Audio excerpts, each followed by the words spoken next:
पिछले 3 दिनों में इंडिगो की 1450 से भी ज्यादा फ्लाइट्स कैंसिल हुई और हजारों फ्लाइट्स डिले हुई।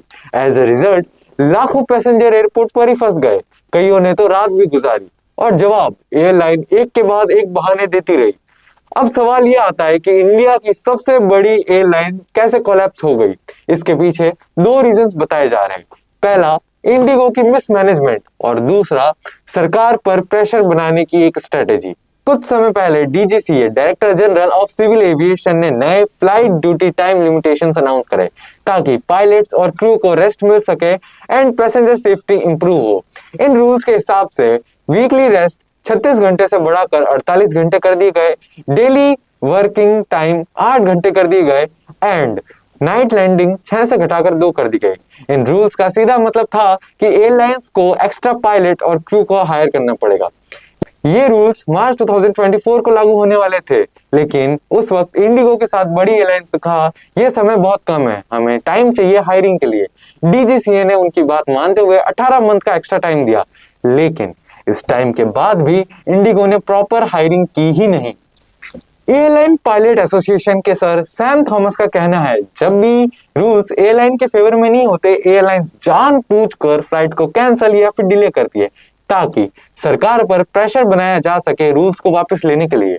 और इसीलिए कहा जा रहा है ये जो मास कैंसलेशन हुई है, ये प्लानिंग फेलियर नहीं बल्कि एक कैलकुलेटेड स्ट्रेटेजी है डीजीसीए पर प्रेशर बनाने की, एयरपोर्ट पर अफरा तफरी करके डीजीसीए को मजबूर करने की रूल्स वापस लेने के लिए। और एग्जैक्टली ऐसा ही हुआ। 5 दिसंबर को डीजीसीए ने अपने रूल्स में से एक इंपॉर्टेंट पॉइंट विड्रॉल किया। अब लीव्स को वीकली रेस्ट में काउंट किया जा सकता है, जो पहले अलाउड नहीं था। और इंडिगो को 10 फरवरी तक नाइट ड्यूटी रूल से एग्जम्पशन भी मिल गया। दोस्तों, अगर मैं कहूँ इस पूरे मुद्दे का रूट कॉज और भी गहरा है। आज इंडियन एविएशन एक मोनोपोली या डुओपोली बन चुका है। आज इंडिगो का मार्केट शेयर 65% है, एयर इंडिया का 30% और बाकी छोटी मोटी एयरलाइंस लगभग खत्म ही हो चुकी है। अगर आज कोई पैसेंजर बोले कि मैं इंडिगो को बॉयकॉट करता हूँ, तो ये बात पॉसिबल ही नहीं है। क्यों? क्योंकि कंज्यूमर के पास ऑप्शन ही नहीं बचे।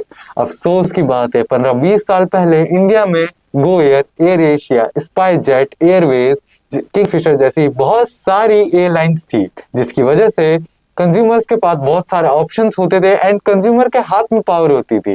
लेकिन आज की सरकार और पॉलिसीज के चलते हर सेक्टर मोनोपोली की तरफ बढ़ रहा है और ये कंज्यूमर के लिए बिल्कुल भी अच्छी खबर नहीं है। अगर ऐसा चलता रहा तो वो दौर दूर नहीं जब लोग वापस कहने लगे महंगाई बढ़ चुकी है,